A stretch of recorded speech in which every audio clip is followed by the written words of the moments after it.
What's up, everybody? Welcome back to That's Delivered. I'm your host, Trucking Ray, and today we have a special guest with us. We're going to do something a little different where we talk to someone and to get their perspective on what it's like to get their CDL.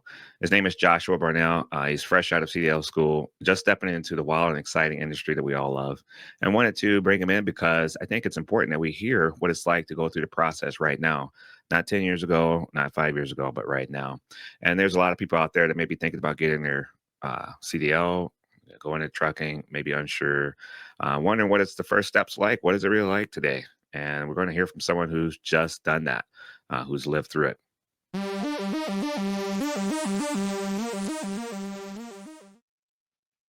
How you doing?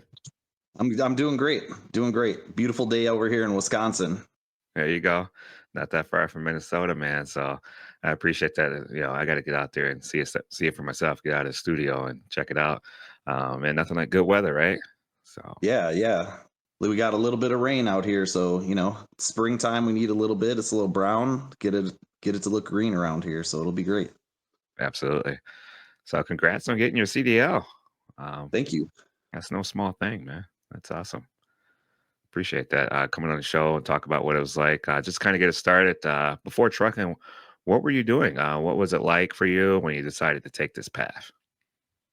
So before I got into trucking, I got a college degree and working in a field that I was in for a long time, community health education. So really worked for the Boys and Girls Club for a long time. Really bought into that, and then starting working for other centers. Kind of helping my community live a better quality of life. So really cool experience. I really enjoyed it, but you work in nonprofits, you work in education, you kind of get capped out on how much money you can make. So at the same time, you tend to care a lot about people, and you kind of get what they call compassion fatigue.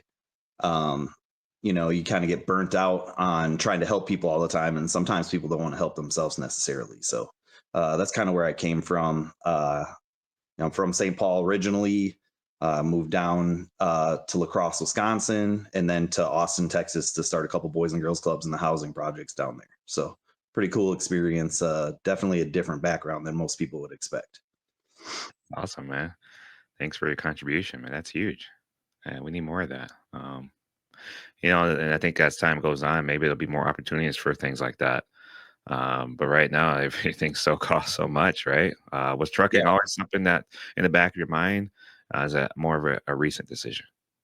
it was a really a recent decision. Moving to the area that I moved to, there's a lot of factory jobs out here. I'm not a farmer. I'm from a city. Just kind of making the decision, like, do I want to stay around the salary I was making, or can I save for retirement? Can I retire someday? Kind of looking at like what the economy looks like right now. Like, I need to make some money. Like, I need to make some money, and I need to stash some money away so that one day I don't have to work for my entire life. Absolutely. I can echo those same words, man. I appreciate that. Was there a moment that, something specific that made you say, all right, I want to go get my CDL?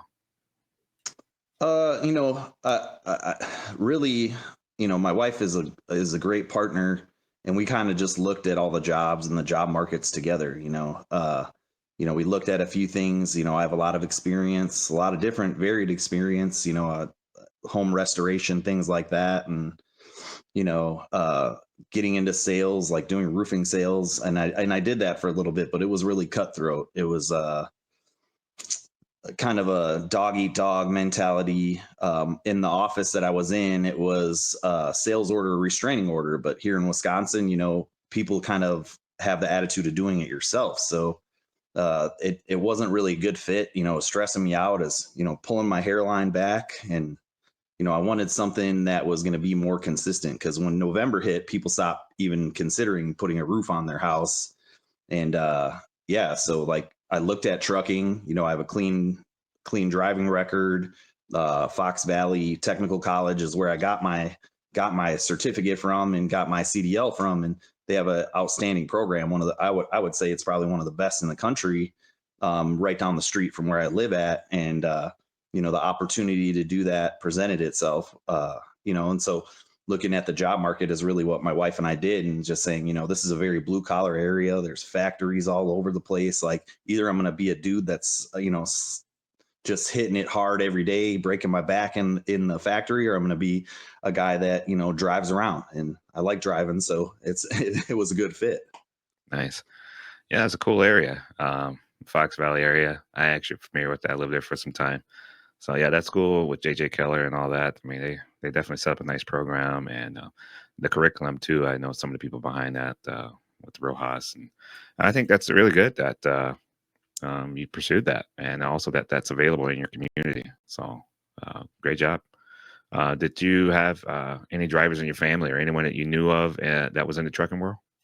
Well, my best friend, Matty G, since about the 8th grade, he and I have been, on the phone, part of each other's families, over at each other's dinners, over at each other's houses, whatever the case was, growing up together as kids and then growing up together still as adults. He was a trucker, and he always liked it and loved it. But my great grandfather, he actually worked for Swift, I think back when they first started making trucks. So yeah, he worked for Swift a long time ago, but that never really piqued my interest in it. It just kind of was in the back of my mind, like, oh yeah, he worked for Swift. Like, he made a way for his family by working for Swift and trucking. So kind of cool. But yeah, Matt Gatlin definitely had given me that kind of like, hey, this is a good paying job, and you know I'm doing really well now because of it. So it was a little bit of influence there.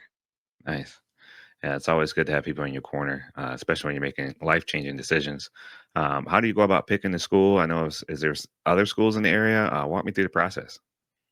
I didn't really, there are a few in the area, but essentially the cost of going to the technical school was, the kind of the biggest draw. It was a little over $2,500 with some other ancillary, like testing and licensing and those kind of costs on top of it. But I knew a kid that was going to a different school that kind of fit his work schedule, and it was closer to 6,000. So I mean, it was really like, okay, I could do that because I was working at the time, or I could, really make a plan, put all my eggs in that basket, make a focused attempt to just, because when you go to the JJ Keller track in Fox Valley, it's full time. You're Monday through Thursday, 7 a.m. to 5 p.m., and you're doing it the whole time. So yeah, I think the costs essentially, and reading the reviews and kind of the job placement too on the website, because the school kind of gives you an idea of like, hey, this is what you could make when you get done here. Uh, and yeah, that's kind of how I made that decision. Nice, great job. What was the first day like on class? I mean, were you excited, nervous, a little bit of both? What was a mixture? Nervous, didn't really know what to expect, but it was like drinking through a fire hose. They had just started pushing so much information on you all at once.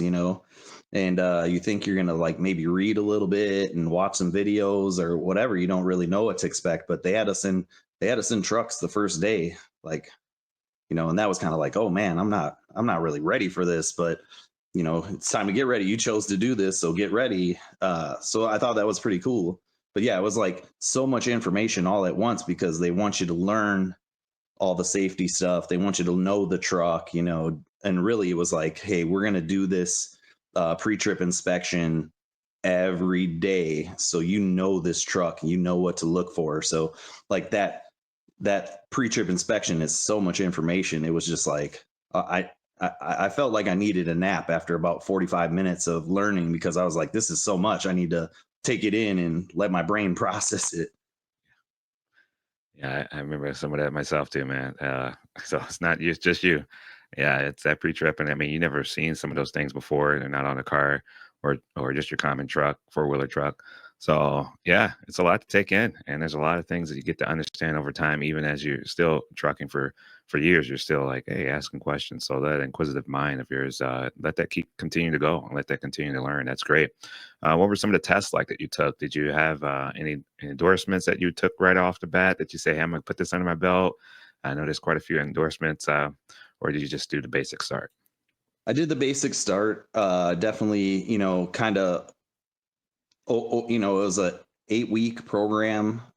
So looking at the different endorsements, kind of thinking about that, like what am I going to do for a job when I get done, and then decide making the decision based on that. So yeah, I just got the combination, got the permit, what just the basics of what I had to do on the permit, and then uh, decided that I was gonna not have any restrictions and learn how to double clutch and shift on a truck, so that way I could pretty much drive anything they put in front of me, and then went from there. Nice, great job. Let's talk about the road test. What was the experience like for you there?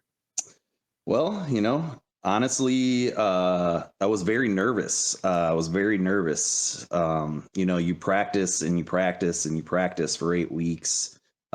We drove every day. We got to back every day. We essentially got to, go through our test, and our instructors walk us through the test. But I was pretty nervous. One of my instructors, my driving instructors, recommended chewing gum, which I did, but I think that even made me more nervous. I'm sitting there, kind of going crazy with it. But I failed my first road test. I couldn't get I was slowing down to come to a roundabout. I couldn't get into gear. And so at the roundabout, I came to a complete stop just to clutch in, get into gear, and go. And that's considered obstructing a roadway. So that was an automatic failure from that. But then I got rescheduled for a week later, and passed it the second time. Yeah, that's awesome, man. I mean, you didn't give up. You didn't let that discourage you. I mean, those roundabouts on itself are just that's something else. So great job. That's awesome, man. I like that experience, and the fact that people think, hey, if I didn't make it the first time, then I'm not as good. That's not true. That actually shows that you have more determination to get that completed. So yeah, I'm proud of you, man. Good job, Thank, man. So thank yeah. And was there anything that caught you off guard as far as the school, or that you anticipated something that you also want to highlight? Yeah, the double clutching. Probably hadn't driven a stick shift car since I was 16. Like they're pretty much out. So learning how to do that and like double clutching on a truck, I think that was a bit of a surprise. And then I think also all the laws and safety regulations, like it's a lot of information to take in. I didn't understand how much was in front of you to learn before they would say, hey, you're qualified to do this. And even at the same time, like starting a new job, they're like, hey, do you really know this and understand this and why this is? And I think that really took me aback a little bit. Nice.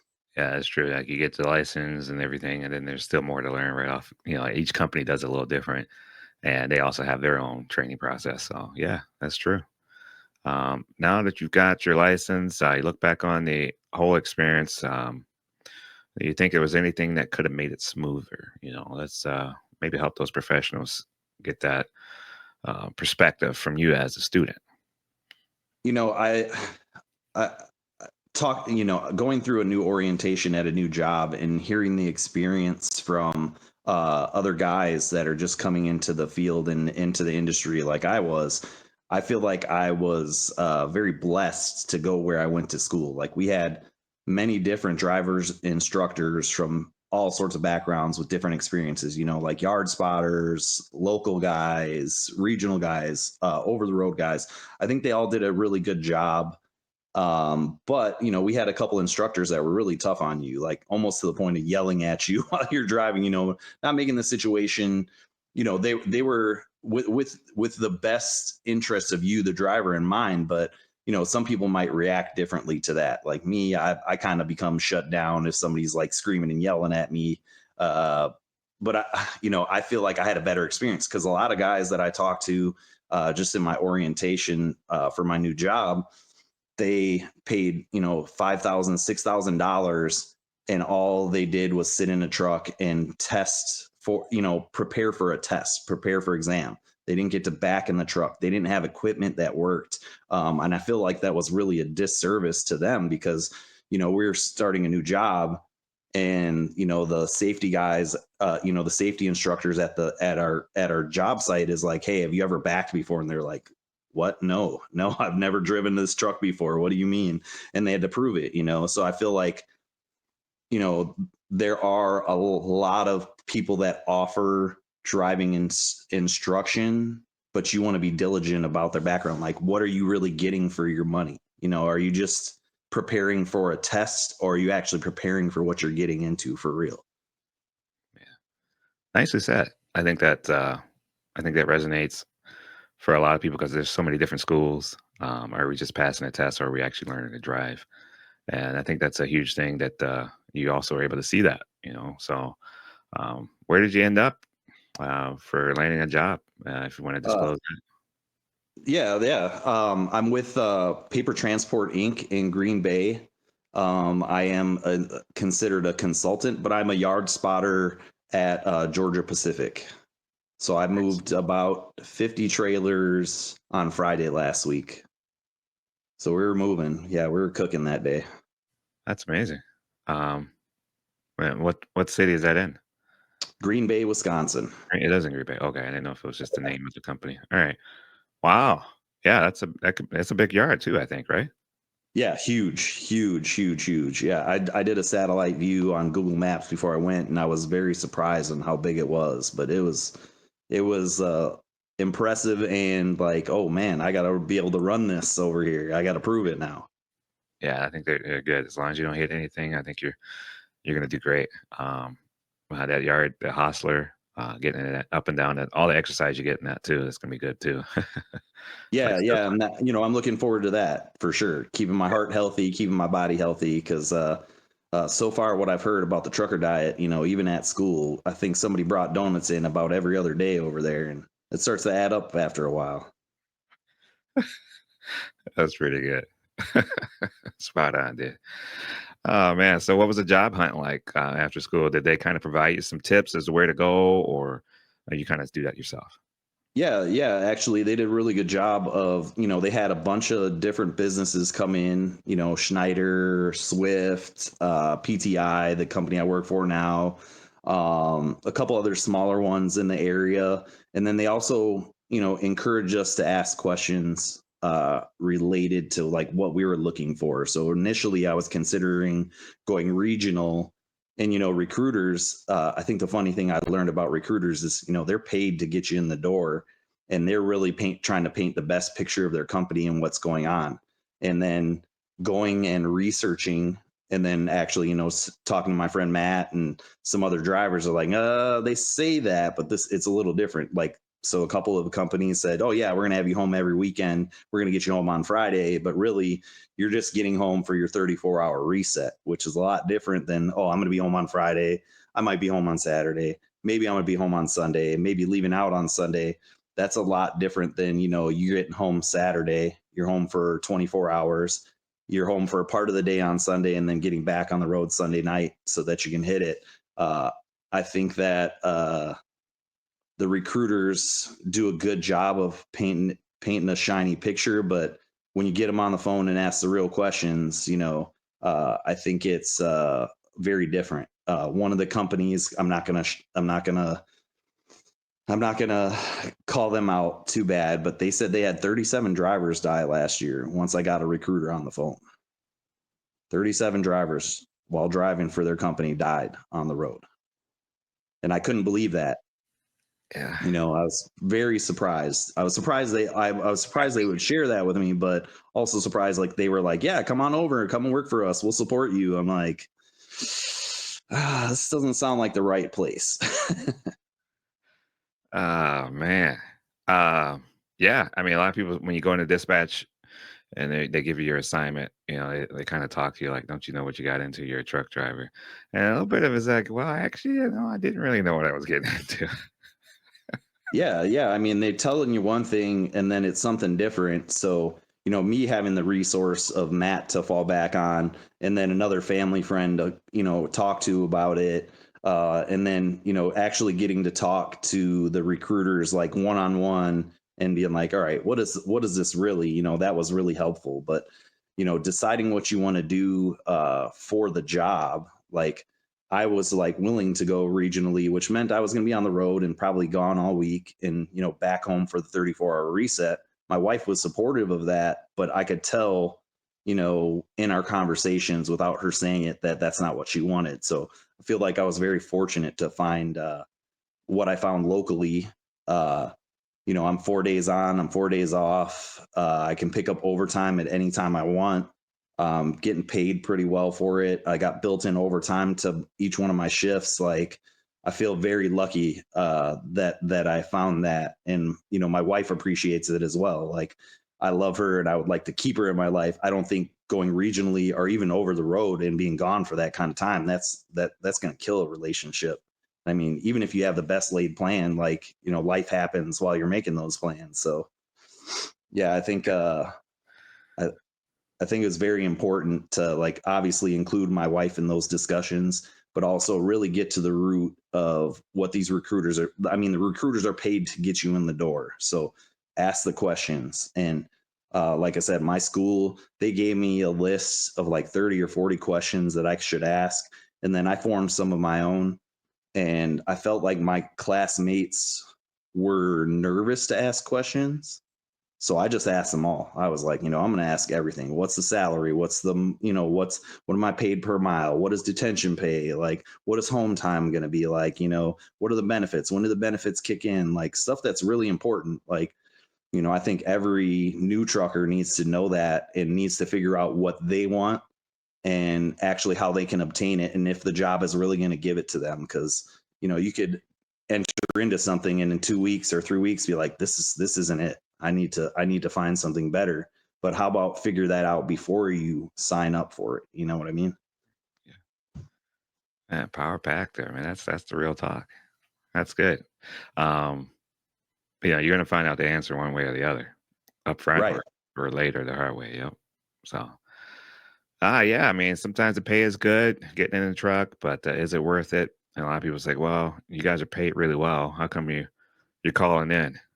Well, the lifestyle is it's not as easy as one, two, three. I mean, it's a lot of factors that go into play. Like you say, you're considering your wife's feelings and definitely, like you say, want to keep that relationship. You want to nurture it instead of damage it. That's huge, man. I'm proud of you for that, for standing up for your family and for yourself. So that's good.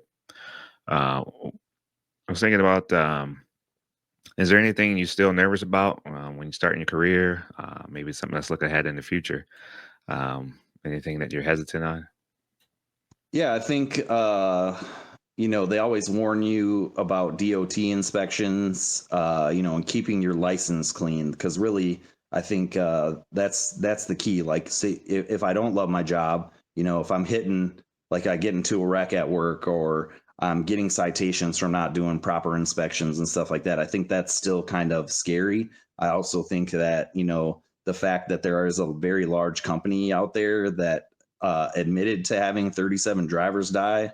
And I feel like, there's a lot of safety issues that could come up. So, like, those kind of things are still make me nervous, like, I'm a new driver, obviously, of the big equipment. Is there a learning curve for me? And the company is like, well, if you own up to it right away, we're going to support you. But is that true? Like, hopefully I don't have to experience that. But that's still like kind of hanging over my head about it.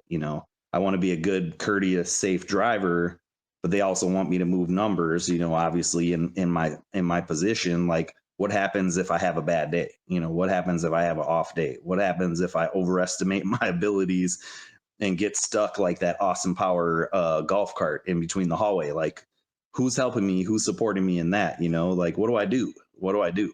And so I think about those things. I'm a constant worrier, unfortunately. And it's like, okay, I'm going to do my best to prevent those things. I'm going to try to remember the things I've been taught and kind of take it slow and easy. But I think about that. Like, I want to keep my license clean. And if I need to, or if I want to leave my company, be able to find another job that's gonna, pay me well and, have a successful career in doing it. That's awesome. I think that's the right feeling to have. Actually, it keeps you. It's a healthy fear, and you won't really know those answers. I know there's a DOT on number on the side of the tractor that tells you the company's um, DOT number. You can research that and find out what they have. They tell you how many accidents they're involved in. You can get the CSA score and all that. You can research that. A lot of people don't realize that that number on the side of the door is their window into what that company is able to has done and what their record, their history record as to what they've done. So a lot of that information can be public knowledge too. So it's better that they don't hide it and that they are truthful about it and don't lie about the company's reputation. So, I mean, I think too, getting in those tight areas and wondering if the company's going to back you or not, that never goes away. That's going to be something too that you're always going to hope for the best because, like you say, you want to be a good truck driver, take your career serious. So I think that's going to always kind of loom over you as a truck driver. It's something that keeps you going, keeps you motivated to do the right thing. So I think you're right where you need to be. And I think you also had an experience that's worth sharing. I'm glad you came on the show to share that with a lot of other truck drivers out there that or individuals that want to be truck drivers and want to go into the trucking industry. So I think you've done a good job. I think big ups to you, and I'm also from Matty G for supporting you and being there. He's a great guy. He helps me out a lot as well. I worked with him for years. So yeah, I mean that's teamwork's what keeps making the dream work. We can't do none of this by ourselves. So even if you're new in the industry or if you're a veteran, I think it's helpful to learn from everybody. Veterans still need us to come on and help them with the workload. So these are good. I think this is a great conversation that we're able to have right now. So good job, man. Thank you. Thank you. Yeah, I really appreciate coming on the show, sharing your story, and also for people listening out there right now, thinking about getting their CDL and hearing someone like yourself, someone who's just went through the process. It's very powerful. So your perspective is fresh, honest, and needed in the industry. So we always talk to the vets and the legends right out there, but new drivers are the future of trucking, and your journey just getting started is an important one to consider.